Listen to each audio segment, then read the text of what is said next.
कभी ऐसा हुआ है कि सब कुछ ठीक चल रहा होता है, कोई बड़ी दिक्कत नहीं होती, पर फिर भी अंदर कुछ खाली खाली सा लगता है। आप मुस्कुरा भी रहे होते हैं, काम भी कर रहे होते हैं, पर रात को तकिए पर सिर रखते ही एक अजीब सा सवाल उठता है, क्या मैं वाकई वो जिंदगी जी रहा हूं जो मुझे जीनी चाहिए? ये सवाल सुनने में छोटा है, पर अगर आपने कभी इसे सच में महसूस किया हो तो आप जानते हैं कि यह सवाल कितना भारी हो सकता है। आज का वीडियो इसी सवाल के बारे में है, न कि इसका जवाब तुरंत देने के लिए, बल्कि उसे समझने के लिए, महसूस करने के लिए और शायद अपने अंदर से उस जिंदगी की ओर पहला कदम बढ़ाने के लिए जिसे अब तक बस टाला गया है। अध्याय 1, तलाश की शुरुआत। मैं कौन हूं? क्या आपने कभी चुपचाप बैठकर खुद से यह सवाल किया है, मैं कौन हूं? ना अपना नाम बताया, ना काम, ना धर्म, ना उम्र, बस सीधा सवाल, मैं कौन हूं? ओशो इसी सवाल से अपनी किताब की शुरुआत करते हैं और वो कहते हैं कि यही सवाल सबसे जरूरी है और सबसे अनदेखा भी। कल्पना कीजिए, आप सुबह उठते हैं, आईना देखते हैं और आपको अपना चेहरा नहीं पहचान में आता। थोड़ी देर के लिए डर लगेगा, पर फिर एक गहराई से विचार उठेगा, अगर मैं ये चेहरा नहीं हूं, अगर मैं ये नाम नहीं हूं, अगर मैं ये शरीर नहीं हूं, तो फिर मैं हूं कौन? ओशो कहते हैं, ज्यादातर लोग पूरी जिंदगी जी लेते हैं बिना एक बार भी खुद से ये सवाल पूछे। हम दूसरों की दी हुई पहचान को ही खुद समझ लेते हैं। हमें बचपन से बताया जाता है, तुम हिंदू हो या मुस्लिम हो, तुम लड़के हो या लड़की, तुम डॉक्टर बनोगे या इंजीनियर, पर किसी ने यह नहीं सिखाया कि खुद को भीतर से महसूस कैसे किया जाता है। ओशो की पहली शिक्षा, सवाल करना शुरू करो। ओशो कहते हैं कि सत्य की खोज वहीं से शुरू होती है जहां आप हर उस बात पर सवाल उठाना शुरू करते हैं जो अब तक आप मानते आए हो। मतलब धर्म पर, परंपराओं पर, यहां तक कि अपनी मान्यताओं पर भी सवाल करो। लेकिन इसका मतलब यह नहीं कि आप विरोध करने लगें, बल्कि सिर्फ इतना कि आप जागरूक हो जाएं कि जो कुछ भी आपने सीखा है वो कहीं सिर्फ उधार का ज्ञान तो नहीं। ओशो इसे कहते हैं अनलर्निंग, यानी जो सीखा है उसे धीरे धीरे छोड़ना ताकि जगह बने। अपने अनुभव से जानने की पहला कदम, आत्मनिरीक्षण। इस पहले अध्याय में ओशो जो सबसे महत्वपूर्ण बात कहते हैं वो है भीतर देखना शुरू करो। इसका मतलब ध्यान में बैठना नहीं, कोई मंत्र जपना नहीं, बल्कि ये देखना कि आप जो कर रहे हैं क्यों कर रहे हैं। आप जो सोच रहे हैं वो सचमुच आपकी सोच है या बस कहीं से आई हुई आदत है।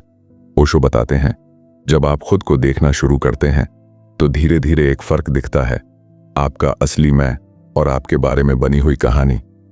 इन दोनों के बीच यही फर्क आपको पहली बार आपकी खुद की झलक दिखाता है। एक सच्चा अनुभव, किसी सिद्धांत की जरूरत नहीं। ओशो यहां एक और जरूरी बात कहते हैं। वो कहते हैं कि सत्य को जानने के लिए किसी धर्मशास्त्र की जरूरत नहीं है, बल्कि सिर्फ एक चीज चाहिए, ईमानदारी। ईमानदारी अपने आप से, अपने भ्रमों से, अपने डर से और अपने बनाए हुए झूठे चेहरे से। सत्य कोई सूचना नहीं है जिसे आप याद रख लें। सत्य एक अनुभव है जो तब होता है जब मन शांत हो जाता है और आप खुद को पहली बार स्पष्ट रूप से देख पाते हैं। इस अध्याय की आत्मा, शुरुआत भीतर से होती है। अध्याय 1, कोई उत्तर नहीं देता बल्कि सवालों का बीज बोता है।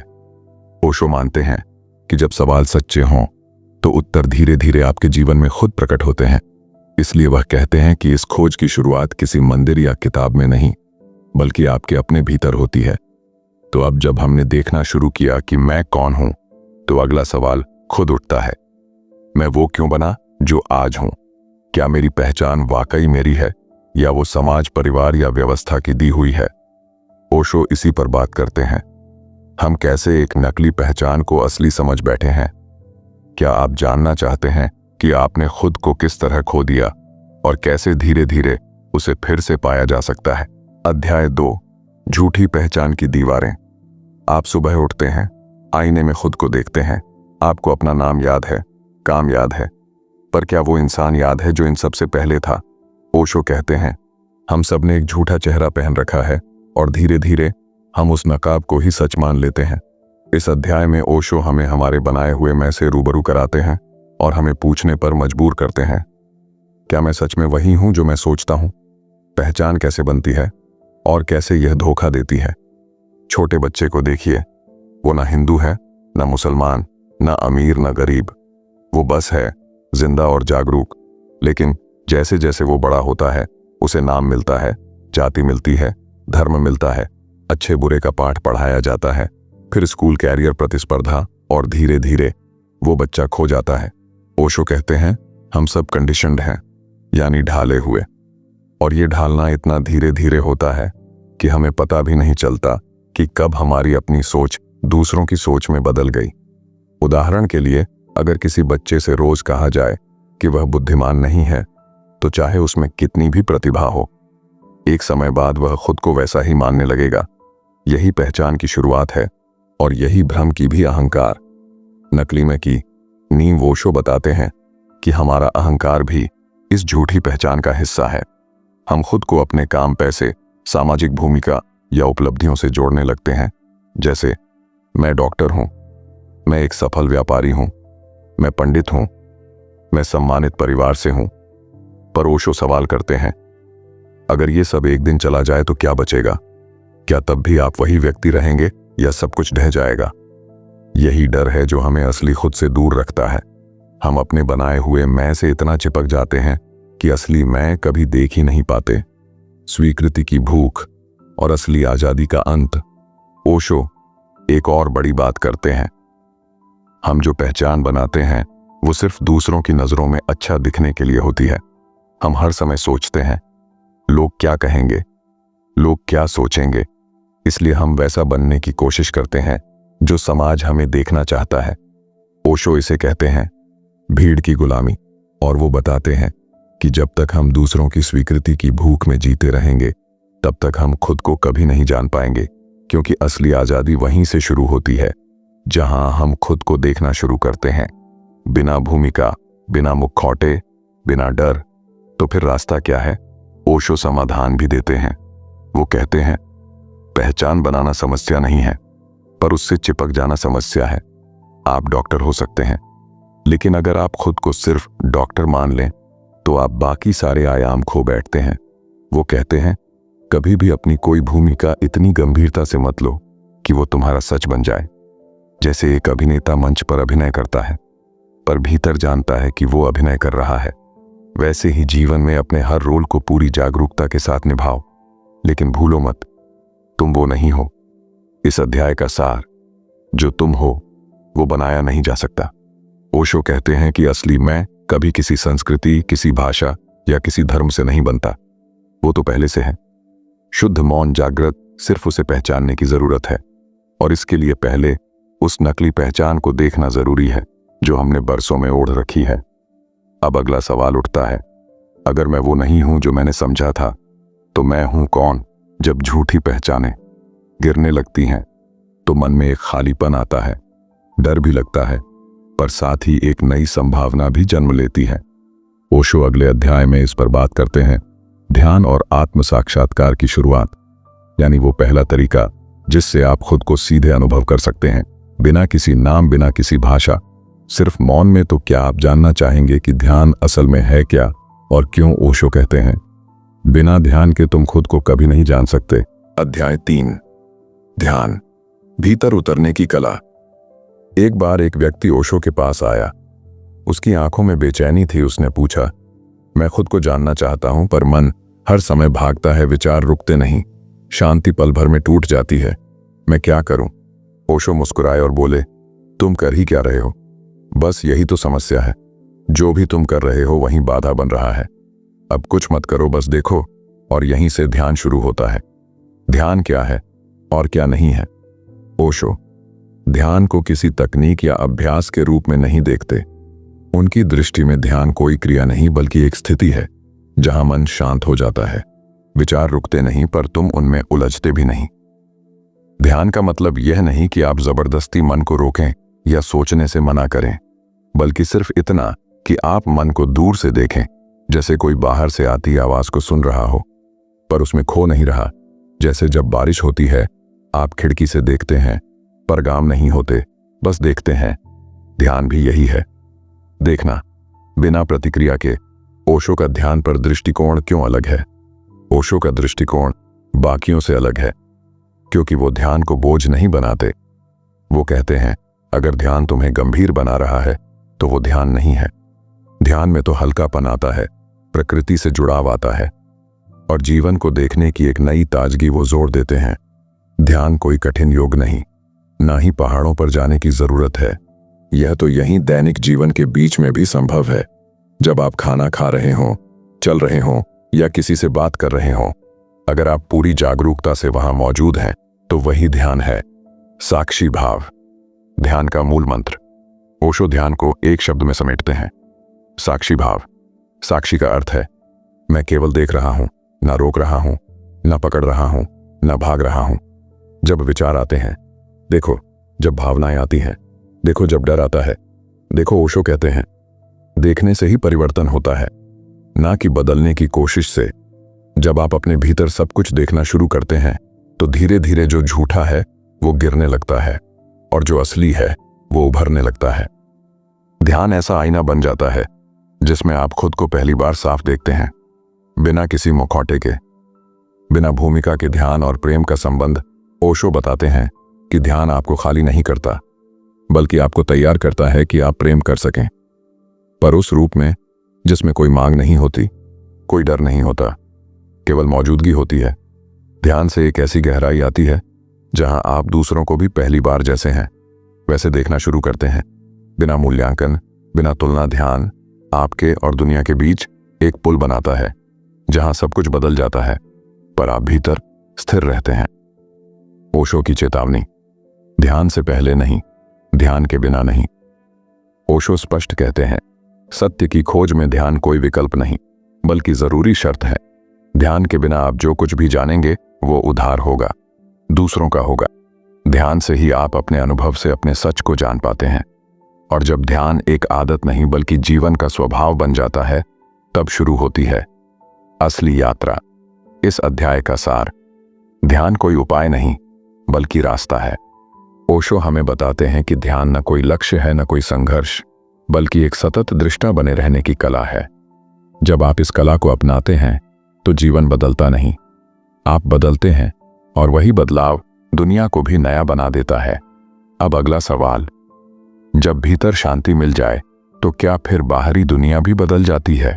जब आप ध्यान से भीतर उतरते हैं तो बाहर की दुनिया को भी नए नजरिए से देखने लगते हैं।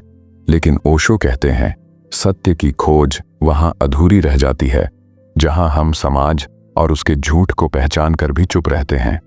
अगले अध्याय में ओशो बात करते हैं धार्मिकता बनाम सच्चे धर्म की। वो बताते हैं कैसे धर्म भी कभी कभी सत्य के रास्ते में रुकावट बन जाता है। तो क्या आप जानना चाहते हैं कि सच्चा धर्म क्या होता है और कैसे धार्मिकता अक्सर हमें सतह पर ही रोक देती है? अध्याय 4, धर्म बनाम धार्मिकता, भ्रम से बाहर निकलना। एक बार ओशो से किसी ने पूछा क्या आप धर्म में विश्वास नहीं रखते? ओशो हंसे फिर बोले अगर धर्म का मतलब ईश्वर की खोज है तो मैं पूरे दिल से धर्म को मानता हूं, लेकिन अगर धर्म का मतलब मंदिर, मस्जिद, गुरुद्वारे और किताबों से चिपक जाना है तो फिर मैं उससे जितना दूर रह सकूं उतना अच्छा।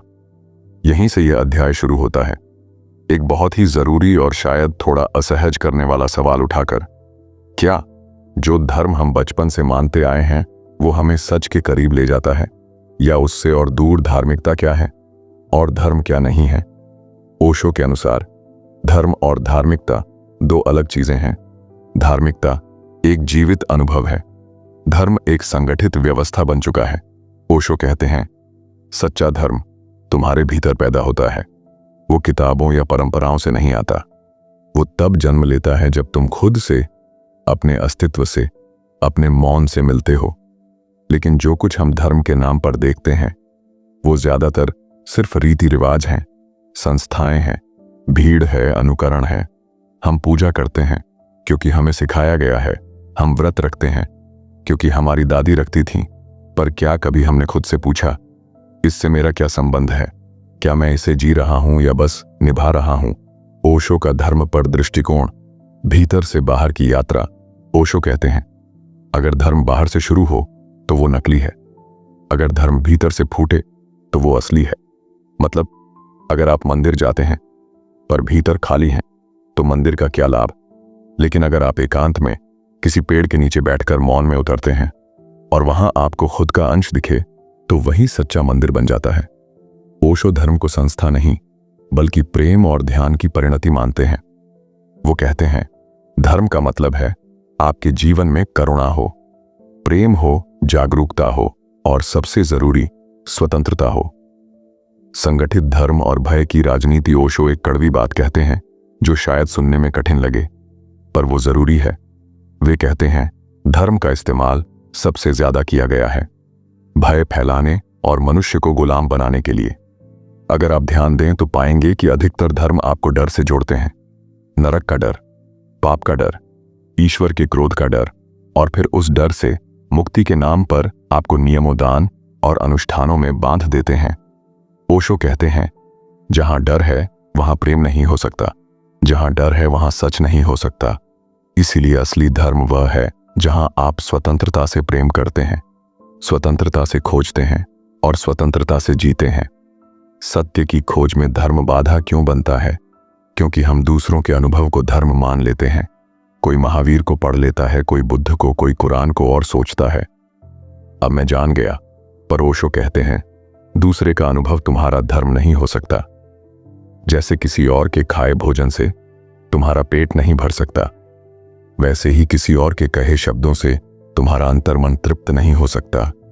तुम्हें खुद भीतर उतरना होगा, तुम्हें खुद सत्य से टकराना होगा, तभी तुम्हारा धर्म तुम्हारा हो सकता है। तो फिर सच्चा धर्म क्या है?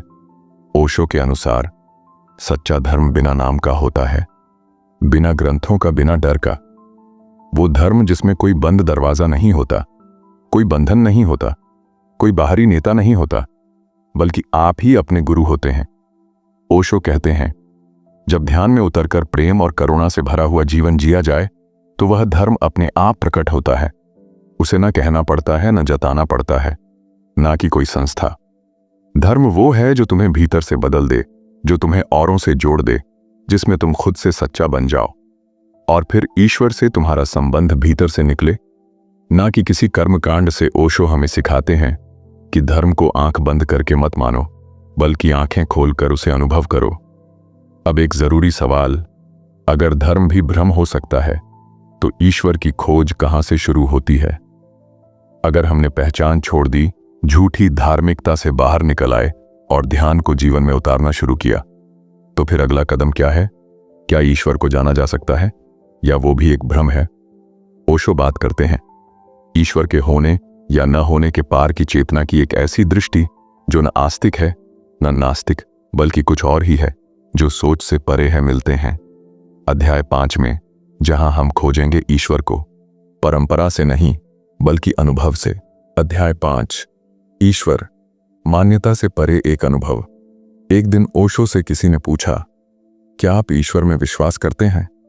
ओशो मुस्कुराए, थोड़ा रुककर बोले, नहीं, क्योंकि विश्वास करना जानने का विकल्प है और मैंने जान लिया है, तो अब मानने की जरूरत नहीं रही। यहीं से इस अध्याय की शुरुआत होती है, एक बुनियादी और चिरपुरानी उलझन से, ईश्वर है या नहीं है। और शायद इससे भी ज्यादा जरूरी सवाल, क्या हम वाकई जान सकते हैं कि ईश्वर है? ओशो, न आस्तिक न नास्तिक। ओशो न तो खुद को आस्तिक कहते हैं न नास्तिक, क्योंकि उनका कहना है दोनों ही पक्षों ने ईश्वर को एक विचार बना दिया है। आस्तिक कहता है ईश्वर है, नास्तिक कहता है ईश्वर नहीं है, और दोनों ही बिना अनुभव के बोलते हैं।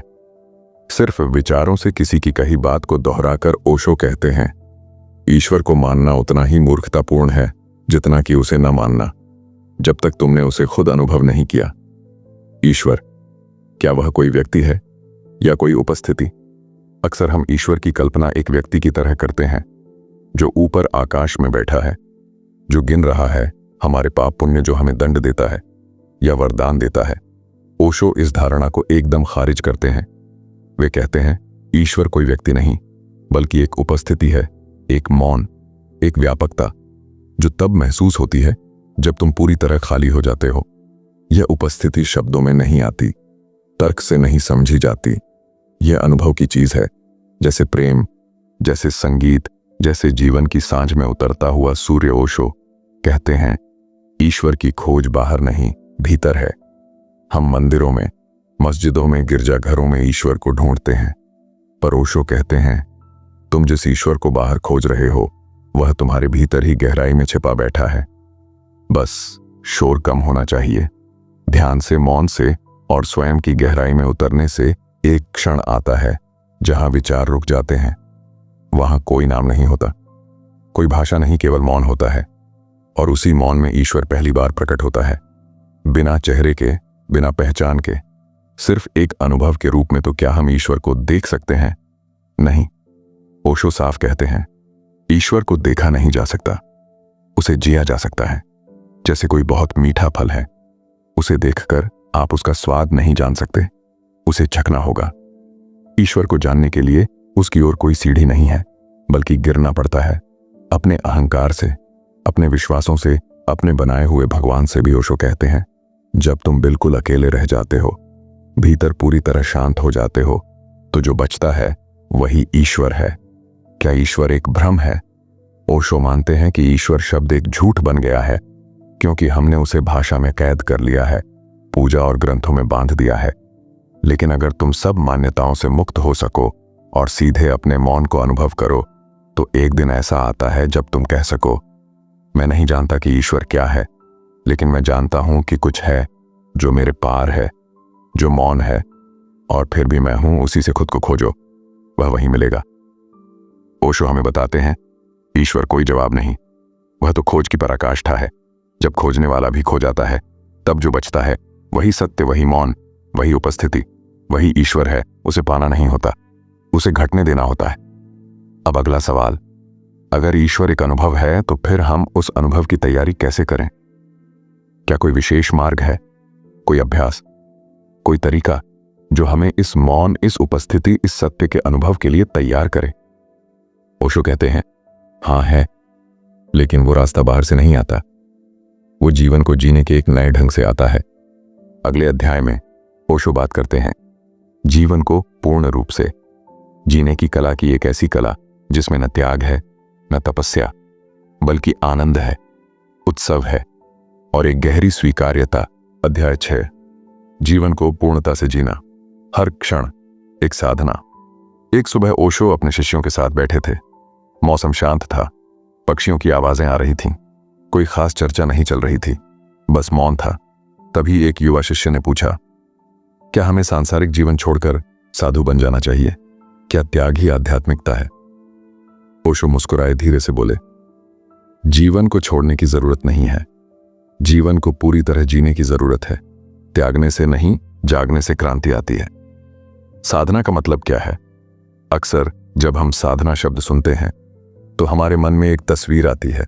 कोई तपस्वी जंगल में बैठा है, आंखें बंद हैं, भोजन त्याग दिया है, शरीर सूख रहा है, मन खाली करने की कोशिश में लगा है। लेकिन ओशो इस धारणा को पलटते हैं। वो कहते हैं साधना का मतलब है जो भी तुम कर रहे हो उसे पूरी जागरूकता और प्रेम से करना। अगर तुम खाना खा रहे हो तो बस खाओ, पूरे स्वाद और उपस्थिति के साथ। अगर तुम चल रहे हो तो बस चलो, बिना भटकाव के। अगर तुम किसी से बात कर रहे हो तो सिर्फ वही सुनो जो सामने वाला कह रहा है। हर पल में पूरी तरह मौजूद रहना, यही साधना है। त्याग बनाम जागरूकता।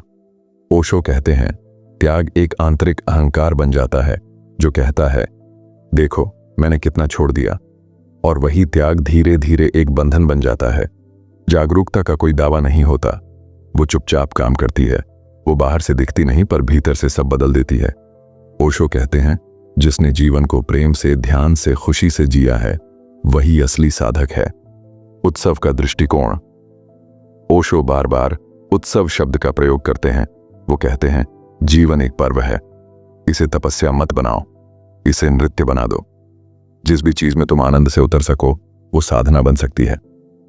संगीत, चित्रकला, बागवानी या सिर्फ मौन में बैठना। सवाल यह नहीं है कि तुम क्या कर रहे हो, सवाल यह है कि क्या तुम उसमें हो पूरी तरह, या सिर्फ शरीर वहां है। मन कहीं और, पूर्णता का मतलब संपूर्ण होना, परिपूर्ण होना। ओशो हमें बताते हैं जीवन आधा अधूरा जीना सबसे बड़ा पाप है, क्योंकि ईश्वर ने तुम्हें इस जीवन को अनुभव करने के लिए ही भेजा है। तुम अगर प्रेम कर रहे हो तो उसे पूरी गहराई से जियो, अगर रो रहे हो तो रोने में भी साक्षी बनो। अगर हंस रहे हो तो हंसी में पूरा जीवन समा जाए। जीवन तब साधना बनता है जब हर भाव, हर क्रिया, हर अनुभूति को तुम पूरी तरह जियो, बिना भागे, बिना रोके, बिना दोष दिए। तो क्या आध्यात्मिकता और सांसारिकता दो विपरीत चीजें हैं?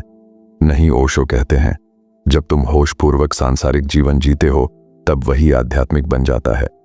वो कहते हैं ध्यान कोई विरोध नहीं है, यह तो स्वीकार्यता है, संपूर्णता है। तुम बाजार में भी जा रहे हो और अगर होश में हो तो वही यात्रा भी ध्यान बन सकती है। तुम भोजन बना रहे हो और अगर प्रेम से बना रहे हो तो वही प्रक्रिया भी पूजा बन सकती है। जीवन को मत छोड़ो, उसे पूरी तरह जियो। ओशो की दृष्टि में त्याग कर भागने की जरूरत नहीं है, जरूरत है होश के साथ जीने की। और अगर होश आ गया तो जीवन का हर पल ध्यान बन जाएगा और वही ध्यान तुम्हें सत्य तक ले जाएगा। अंत में दोस्त, बस इतना ही कहना है, हम सब किसी न किसी रूप में अपनी राह ढूंढ रहे हैं, कभी बाहर, कभी भीतर, कभी दूसरों से पूछकर, कभी खुद से छुपकर। लेकिन आज जो बात हमने की वो यही याद दिलाने के लिए थी कि बदलाव बहुत बड़ा नहीं होना चाहिए, बस सच्चा होना चाहिए। छोटा सा एक कदम पूरा दिन बदल सकता है, पूरा जीवन बदल सकता है। तो आज अपने लिए बस इतना करो, एक पल निकालो, मौन में बैठो या किसी चीज को पूरी जागरूकता से करो, बिना भागे, बिना जज किए, बस वहां हो पूरी तरह। और अगर इस बातचीत ने आपको कुछ भी महसूस कराया हो तो जुड़े रहना, शायद अगली बार कुछ और ऐसा कह पाऊं जो आपके दिल की किसी खिड़की को खोल दे। ख्याल रखना और अपने भीतर की उस रोशनी को मत भूलना जो हमेशा जल रही है, भले ही तुमने देखा ना हो। अभी तक अध्याय 6, जीवन को पूर्णता से जीना, हर क्षण एक साधना। एक सुबह ओशो अपने शिष्यों के साथ बैठे थे। मौसम शांत था, पक्षियों की आवाजें आ रही थीं। कोई खास चर्चा नहीं चल रही थी, बस मौन था। तभी एक युवा शिष्य ने पूछा, क्या हमें सांसारिक जीवन छोड़कर साधु बन जाना चाहिए? क्या त्याग ही आध्यात्मिकता है? ओशो मुस्कुराए, धीरे से बोले, जीवन को छोड़ने की जरूरत नहीं है, जीवन को पूरी तरह जीने की जरूरत है। त्यागने से नहीं, जागने से क्रांति आती है। साधना का मतलब क्या है? अक्सर जब हम साधना शब्द सुनते हैं तो हमारे मन में एक तस्वीर आती है। कोई तपस्वी जंगल में बैठा है, आंखें बंद हैं, भोजन त्याग दिया है, शरीर सूख रहा है, मन खाली करने की कोशिश में लगा है।